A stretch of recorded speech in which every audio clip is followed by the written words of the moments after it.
유럽에는 축구가 아주 인기지만은 미국은 미식 축구, 풋볼이라고 하는 것인데요. 이 미식 축구가 아주 인기가 많습니다. 그런데 제가 어느 책에서 봤는데 이 미식 축구에서 선수를 훈련시킬 때 제일 먼저 가르치는 것이 쓰러지는 법을 먼저 가르친다는 겁니다. 그 다음에 부딪히는 법을 가르치고, 그 다음에 밀고 나가는 법을 가르치고, 그 다음에 제일 마지막에 골을 넣는 기술을 가르친다고 합니다. 우리 생각에는 경기에서 이기기 위해서는 득점을 해야 되는데, 아니 득점을 하는 것이 중요하니까 골을 넣는 기술을 먼저 가르쳐야 되지 않는가, 이렇게 생각을 하는데 그게 아니라 쓰러지는 법을 먼저 가르친다는 겁니다. 그래야 빨리 일어설 수 있고 잘 일어설 수가 있다는 겁니다. 우리 인생도 마찬가지입니다. 여러분, 우리가 먼저 배워야 할 것은 쓰러지는 법을 배워야 합니다. 쓰러지는 법을 잘 배워야 다시 일어설 수 있고 잘 일어설 수 있고, 그리고 더 강하게 되어서 일어설 수 있다는 것입니다. 오늘 본문의 말씀은 우리가 인생을 살다가 쓰러질 때 어떻게 해야 되는지에 대해서 잘 말씀하고 있는 말씀입니다. 예루살렘 교회에 큰 고난이 닥쳤습니다. 스데반의 죽음으로 촉발된 이 피바람이 예루살렘 교회 전체에 몰아닥친 겁니다. 1절에 보면은 그 날에 예루살렘에 있는 교회에 큰 박해가 있어 사도 외에는 다 유대와 사마리아 모든 땅으로 흩어지나니 그랬습니다. 예루살렘 교회에 큰 박해, 그냥 박해가 아니고 큰 박해가 있다고 그러는데, 이 큰이란 말에 성경 원어에 보면은 메가스라고 되어 있습니다. 이 메가스가 바로 우리가 잘 아는 100만 배의 뜻을 뜻하는 영어의 메가라는 말을 우리가 잘 알지 않습니까? 이 메가라는 말이 이 헬라의 메가스에서 나온 말입니다. 그러니까 상상을 초월할 만큼의 엄청난 메가톤급의 박해가 있었다는 것입니다. 교인들은 말로 할 수 없는 고난과 어려움을 당하게 된 겁니다. 그런데 8장을 자세히 읽어보면은 그 고난으로 인해서 복음이 더 확장되었다는 사실을 보게 됩니다. 고난 때문에 이 복음의 문이 닫힌 것이 아니라 오히려 더 넓은 지역으로 복음이 전파되고 수많은 사람들이 예수님을 믿게 되었다는 것입니다. 사탄은 교회 문을 닫게 하기 위해서 맹렬하게 핍박을 가해왔지만 하나님은 그 고난을 도리어 복이 되게 하신 것입니다. 할렐루야. 우리도 살면서 고난이 찾아올 때가 있습니다.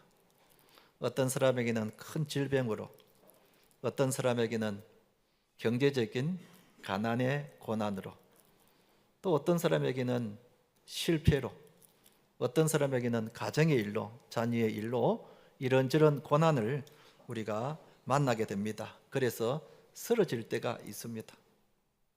좌절하게 되고 낭망하게 되고 때로는 불평하기도 합니다.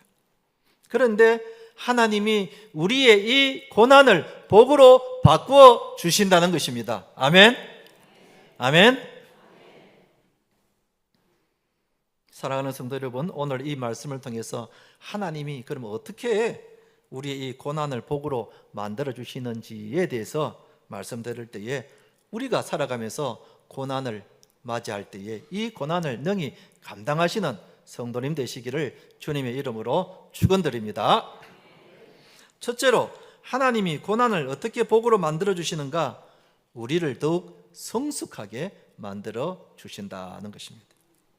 예루살렘에 큰 박해가 일어났다 그랬습니다. 그랬을 때에 예루살렘 교회의 교인인 빌립은 어떻게 했는가? 5절에 보면은 빌립이 사마리아 성에 내려가 그리스도를 백성에게 전파했다 그랬습니다. 빌립이 사마리아 성에 내려가서 전도했다는 것입니다. 우리는 저 구절을 읽으면 그냥 스쳐 지나갑니다. 빌립이 사마리아 성에 가서 전도를 했구나, 이렇게 생각을 하고 넘어가는데 사실은 이것은 의외의 일입니다.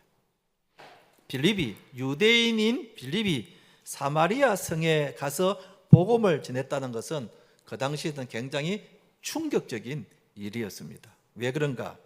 역사적으로 보면은 이스라엘이 남북으로 이게 갈라지게 되지 않습니까? 그때 북이스라엘이 BC 8세기 초에 압수르 제국에게 멸망을 당하고 맙니다. 그때 압수르 왕이 이 북이스라엘이 독립을 하지 못하도록 하기 위해서 거기에 다른 이주민들, 이방인들 이런 사람들을 데리고 와서 섞어서 살게 만들었습니다. 거기서 난 아이들을 혼혈족이라고 부릅니다. 이 혼혈족이 바로 사마리아인인 것입니다. 그러니까 순수 유대인들의 입장에서 보면은 저 사마리아인들은 더러운 사람이다. 순수한 우리 유대 민족이 아니라 다른 이방 민족과 결혼해서 난 후손들이라는 그런 낙인을 찍었습니다. 그래서 유대인들은 이 사마리아인들을 멸시했습니다. 미워했습니다. 아예 상종을 하지 않았습니다. 같이 밥도 먹지 않았습니다. 그런데 유대인인 이 빌립이 사마리아 땅에 가서 복음을 전했다? 이것은 그 당시로서는 굉장히 충격적인 일이었고 의외의 일이었습니다. 그런데 빌립이 이 사마리아 성에 내려가서 복음을 전했을 때에 어떤 일들이 일어났습니까? 많은 병자들이 나았다 그랬습니다. 귀신 들린 사람들이 깨끗해졌다 그랬습니다. 수많은 사람들이 예수님께로 돌아오는 구원의 역사가 일어난 겁니다. 굳게 닫혔던 사마리아 땅에 복음의 문이 활짝 열린 것입니다. 할렐루야. 그러면 빌립이 어떻게 해서 이런 놀라운 일을 할 수 있었는가? 고난이 그를 그렇게 만든 겁니다. 고난이 그를 그렇게 만든 겁니다. 빌립은 예루살렘 교회의 7 집사 중에 한 명이었습니다. 만약 그에게 고난이 없었더라면 그는 그저 평탄하게 신앙생활을 하고 있었는지도 모르겠습니다. 그런데 고난이 그를 일으켜 세워서 사도들도 하지 못했던 위대한 일을 하게 한 겁니다. 고난이 그를 그렇게 만든 겁니다. 여러분, 우리가 역사의 인물들을 보면은 그 역사의 인물들 가운데에 고난이 그 사람을 위대하게 만들었다는 것을 우리는 인물전을 통해서 잘 보고 있지 않습니까? 발명왕 에디슨은 청각 장애를 가진 장애인이었습니다. 그랬던 그가 축음기, 옛날 레코더, 소리를 내게 하는 그 기계를 그가 발명을 하게 된 겁니다. 미국의 루즈벨트 대통령은 하반신 장애, 소마비를 갖고 있었습니다. 그러나 그는 미국의 대통령이 되었습니다. 슈베르트는 그가 늘 정신적으로 불면적으로 앓았던 환자였습니다. 그런데 그런 가운데 그런 고난이 있었지만은 110개의 큰 위대한 음악을 작곡을 해서 지금까지 그 음악으로 해서 많은 사람들이 듣고 있는 겁니다. 만약 그들에게 그런 고난이 없었더라면 그런 위대한 삶을 살 수 없었을 것입니다. 고난이 그들을 위대하게 만들었고 고난이 그들을 더욱 성숙하게 만들었던 것입니다. 그러니 고난이 그들에게는 복이 된 겁니다. 하나님이 그 고난을 복으로 만들어 주신 것입니다. 여러분, 어른들이 이런 말을 하죠. 늘 골골하면서 잔병을 치르는 사람들이 오래 산다 합니까? 건강하고 튼튼한 사람이 오래 산다 합니까? 물론 이것은 과학적으로 증명된 건 아닙니다만은 늘 골골거리고 허약하고 그런 사람들이 오래 산다 그런 말 들어봤죠. 왜 그런가 하면은 건강한 사람들은 자기 건강을 과신합니다. 자기 관리를 하지 않습니다. 마음대로 먹고 마음대로 술을 마시고 과식을 하고 자기 건강을 과신을 합니다. 그러다 보니까 어느 날 갑자기 죽었다는 소식을 듣기도 아니 그 멀쩡한 사람이 왜 죽어? 아니 그렇게 건강한 사람이 왜 죽어? 놀라는 겁니다. 건강관리를 하지 않는 겁니다. 그런데 늘 꼬랑꼬랑하는 사람, 늘 그냥 막 기침 콜록콜록하고 막 밥도 막 멍둥망둥 이런 사람들이 보면은 자기 관리를 하는 거예요. 건강 관리하니까 그런 사람들이 오래 산다. 지금도 기침하시는 분이 계신데 여러분들이 오래 삽니다.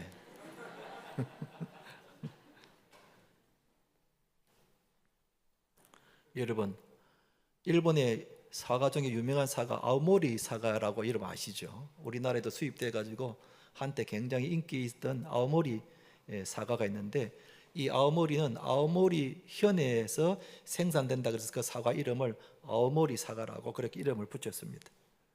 그런데 1991년도에 거기에 큰 태풍이 몇 개나 지나가는 바람에 그냥 그 해 사과 농사를 망치고 말았습니다. 그 유명한 아오모리 사과를 망치고 말았단 말입니다. 그 태풍 때문에 그 사과 나무에 붙어 있는 90%의 사과는 다 떨어지고 말아요. 상품 가치가 없는 사과가 되어버린 겁니다. 그러니 그 농부들이 너무 기가 차고 볼 때마다 잠담해서 그냥 주저앉아 버리는 거예요. 이걸 어떻게 하나? 1년 농사를 완전히 망쳐버렸으니 얼마나 한숨이 나오겠습니까? 그런데 그 중에 아오모리 현의 한 청년이 아주 기발한 아이디어를 낸 겁니다.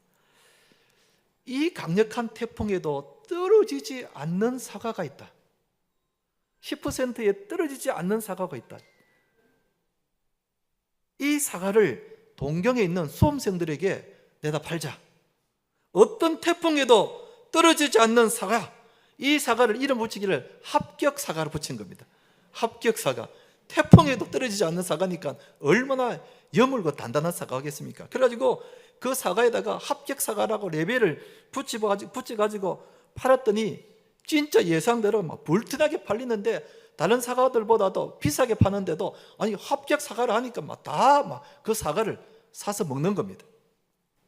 그래서 그 해에 아오모리 현의 사람들이 평소보다도 훨씬 더 많은 이득을 보았다는 책을 통해서 보았습니다. 여러분, 실패도 보기 나름입니다. 실패가 오히려 기회가 될 수 있는 겁니다. 여러분, 고난이라 해서 다 나에게 마이너스 되는 것이 아닙니다. 그 고난을 보기 나름입니다. 하나님께서 이 고난을 통해서 나를 다듬어 가시고 나를 기도하게 하시고 하나님께 더 가까이 하게 하시고 말씀 보게 하시고 한다면은 그 고난이 나에게는 유익한 것입니다. 아멘. 그래서 성경 말씀에 같이 한번 읽어봅시다. 시작. 고난 당한 것이 내게 유익이라. 이로 말미암아 내가 주의 윤리를 배우게 되었나이다. 여러분, 고난 당한 것이 내게 유익이라 했습니다. 얼마나 역설적인 말입니까? 얼마나 역설적인 말입니까? 아니, 고난 당한 것이 내게 유익이라니 성경이 거짓말을 하겠습니까? 여러분, 고난이 내 인생에 마이너스만 되는 것이 아니라 플러스가 될 수 있다는 겁니다. 그 고난 때문에 주님을 찾게 되고 주님 가까이 하게 되고 예배 드리게 되고 기도하게 되고 성경 보게 되더라는 것입니다. 그래서 내가 더 성숙해지고 내가 더 믿음이 자라게 되고 내가 더 여물게 되는 것입니다. 그렇다면 여러분, 그 고난이 나에게는 복이 아니고 뭡니까? 그러니 하나님은 나의 이 고난을 통하여 복이 되게 해 주신다는 겁니다. 그러니 그 고난은 나에게 유익한 것입니다. 한번 따라 합시다.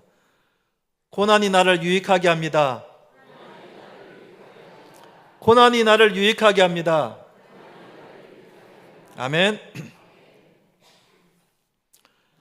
두 번째로, 하나님이 고난을 어떻게 복으로 만들어 주시는가? 사명의 통로로 만들어 주신다 하는 것입니다. 예루살렘 교회에 큰 박해가 닥쳐왔습니다. 예루살렘 교회에 불어닥친 이 박해의 바람은 평신도로에게는 도저히 감당할 수 없는 그런 큰 것이었습니다. 그러다 보니까 더 이상 예루살렘에 머물질 못하고 살 수가 없어서 다른 곳으로 흩어지고 말았습니다. 피신을 간 거죠. 흩어진 예루살렘 교회 성도들이 거기서 무엇을 했는가? 낙심하고 그냥 교회를 안 나갔는가? 아니면 하나님 원망했는가? 아니면 이제는 내가 예수님 안 믿어야 되겠다 그래 생각했는가? 아니라는 겁니다. 흩어진 예루살렘 교회 성도들이 무엇을 했는가? 4절을 보면은 그 흩어진 사람들이 두루 다니며 무엇을 전했다고요? 복음의 말씀을 전했다는 것입니다. 그들이 흩어져서 불평한 것이 아니라 원망한 것이 아니라 도리어 복음을 전했다는 겁니다. 이 흩어진 사람들이 어디까지 가서 복음을 전하는가 하면은 사도행전 11장 19절에 보면 그 지역 이름이 나오는데요. 그때에 스데반의 일로 일어나 환란으로 말미암아 흩어진 자들이 베니게는 지금의 레바논 지역을 말합니다. 그리고 구브로는 지중해의 그 한가운데 있는 키프러스라는 그 섬입니다. 섬에까지 간 겁니다. 안디옥은 지금의 터키, 튀르키예 그까지나 올라가 가지고 복음을 전했다는 겁니다. 전에는 생각하지도 못하는데 저 멀리까지 가서 복음을 전하게 된 것입니다. 그런데 무엇이 그들로 하여금 이렇게 만들었는가? 고난이 그렇게 만들었다는 것입니다. 고난이 그들의 닫혔던 입을 열게 만들었고, 고난이 그들의 감겼던 눈을 열게 만들었고, 고난이 잠자고 있던 그 심장에 불꽃을 일으킨 겁니다. 고난이 없었더라면 예루살렘 교인들이 그렇게 전도하러 다녔겠습니까? 그런데 고난이 왔을 때에 비로소 하나님의 소명을 깨닫게 되었고, 그 흩어진 곳에 가서 복음을 전하게 된 겁니다. 서울 봉천동에 병원을 개업하고 계시는 윤주홍 장로님이라고 계십니다. 윤주홍 장로님. 옛날 봉천동은 서울에서 그 빈민촌으로 알려져 있는 곳입니다. 지금은 뭐 아파트촌이 되었지만은 제 대학생들만 하더라도 거기는 빈민촌으로 가난한 사람들이 살았던 곳이 바로 봉천동입니다. 거기에 병원을 개업하고 있는 윤주홍 장로님이 계시는데, 이 윤주홍 장로님의 을 사람들이 뭐라고 부르냐면은 봉천동의 슈바이처라고 그렇게 부른답니다. 봉천동의 슈바이처. 빈민촌 시절부터 그의 도움을 받지 않는 아이가 없었고 그의 신세를 지지 않았던 사람이 없었다고 합니다. 그래서 사람들이 그를 부르기를 슈바이처라고 부르면서 친부모처럼 그렇게 따르고 있다고 합니다. 그런데 그가 처음부터 그런 봉사를 한 것은 아니었습니다. 어떤 일이 있었는가? 하루는 택시기사가 어린 아이를 안고 급히 들어와서 피투성이가 됐는데 차에 치인 겁니다. 차에 치인 아이가 머리에 막 피를 흘리면서 안고 급히 왔는데 자기 병원에 온 겁니다. 그 아이를 보니까 자기 아이인 거예요. 자기 아이가 택시기사의 택시차에 치여가지고 피를 절절 흘리면서 온 겁니다. 결국은 그 아이는 죽고 맙니다. 피를 너무 많이 흘렸어요. 기가 막히는 일은 아버지가 자기 아들의 사망 진단서를 쓰게 되는 겁니다. 이 세상에 그런 일이 어디 있겠습니까? 억장이 무너지죠. 아버지가 자기 아들의 사망 진단서를 작성하게 되는 겁니다. 아들을 보내고 그는 오랜 세월 동안 밤잠을 자지 못하고 고통의 나날을 보내야만 했습니다. 그러다가 언제부턴가 자기 주위에 어렵게 살고 있는 아이들이 눈에 보였습니다.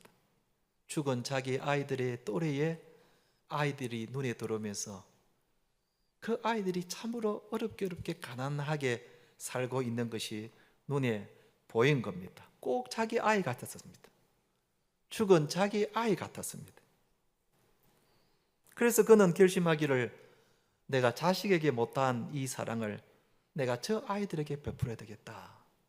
그렇게 결심을 하고 그때부터 그 봉천동에 있는 아이들을 무료로 진료하고 그리고 상담도 하고 자비를 베풀게 된 겁니다. 사랑을 쏟아붓기 시작한 겁니다. 나중에는 정말 자기 친아들처럼 친자식처럼 그렇게 그 아이에게 사랑을 베풀게 된 겁니다. 그러면서 그가 하는 말이 나는 한 자식을 잃었지만 대신 많은 자식을 얻었다고 그렇게 말을 합니다.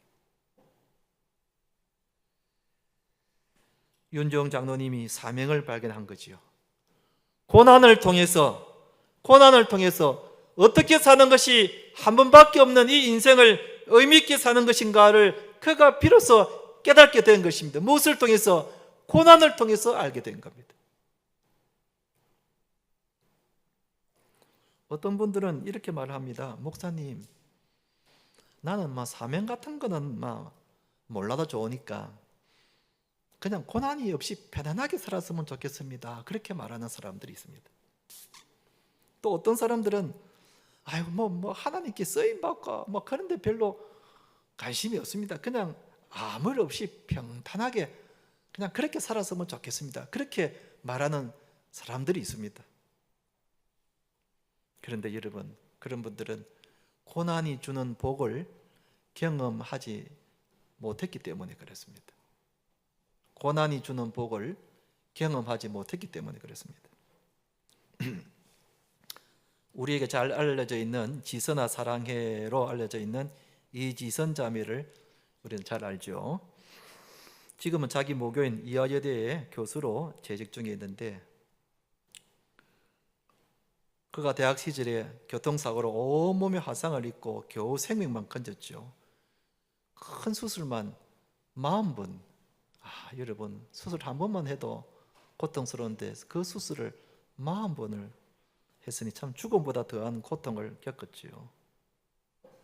얼굴이며 몸이 다 망가져 버렸습니다. 정말 사람으로서는 그런 고통이 없는 거죠. 제가 전에 이지선 자매가 간증하는 그 간증 내용을 제가 들은 적이 있었습니다. 근데 그때 많은 간증을 이렇게 들었는데 그 중에 제가 잊을 수 없는 말 한마디가 있었습니다. 그 말이 뭔가 하면은, 저는 사고 이전으로 돌아가고 싶지 않습니다. 진심이라는 겁니다. 나는 사고 이전으로 돌아가고 싶지 않다는 겁니다. 왜냐하면 자신의 책을 통해서, 간증을 통해서 절망했던 사람들이, 또 자살을 하려고 했던 사람들이 다시 한 번 더 살아보겠다고 마음을 다짐하는 것을 많이 보았다는 것입니다. 자기를 통해서 하나님께서 많은 자들에게 소망을 주고 힘을 주고 있다는 것을 그들은 보고 있는 겁니다.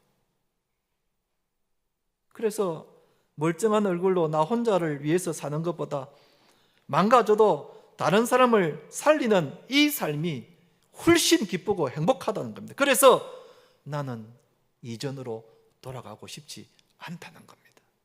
지금이 더 행복하다는 겁니다. 제가 그 말을 들으면서 참 그렇구나. 성김의 삶 속에 하늘의 보화가 감춰져 있구나. 그 보화를 얻을 수만 있다면 온 몸이 망가져도 그게 더 행복한 일이구나. 여러분, 고난 없이 그냥 평탄하게 아무 의미 없이 사는 것보다 나에게 이 고난이 비록 아프고 서리고 눈물 나지만은, 그러나 그 고난을 통해서 내가 더 성숙해지고 하나님 가까이 하게 된다면은 그게 더 행복한 것입니다. 아멘.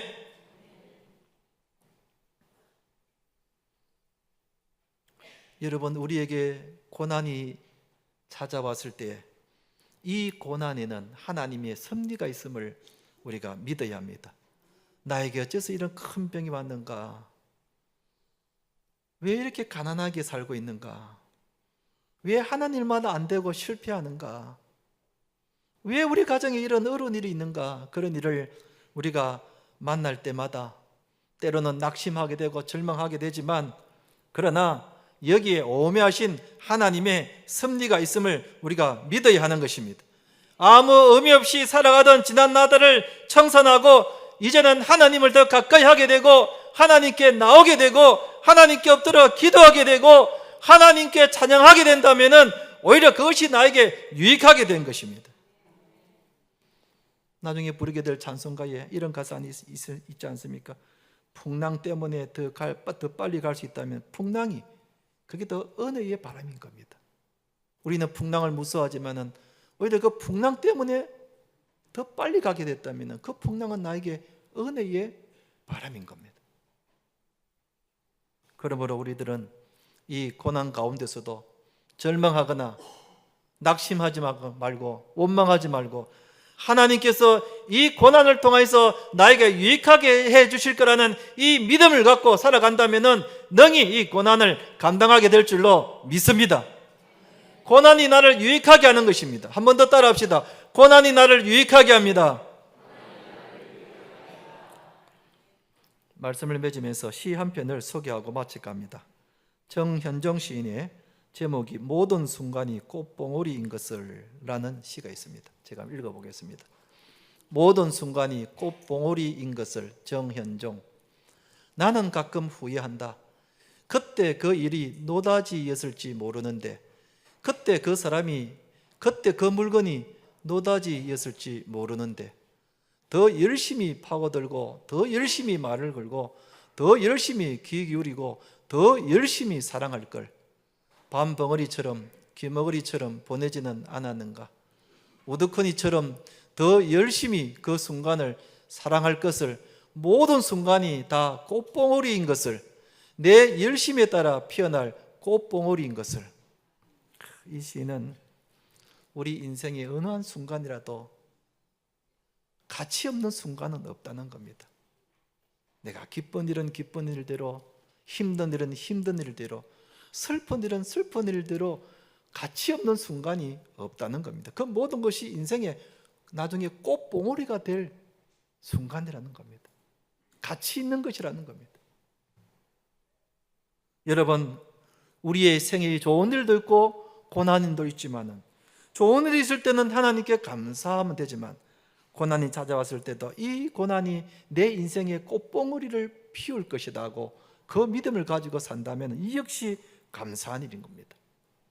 사랑하는 성도 여러분, 앞으로 우리에게 어떤 고난이 찾아와도 이 고난에 하나님의 섭리가 있음을 믿고 능히 감당하시는 우리 성도님 되시기를 주님의 이름으로 축원드립니다.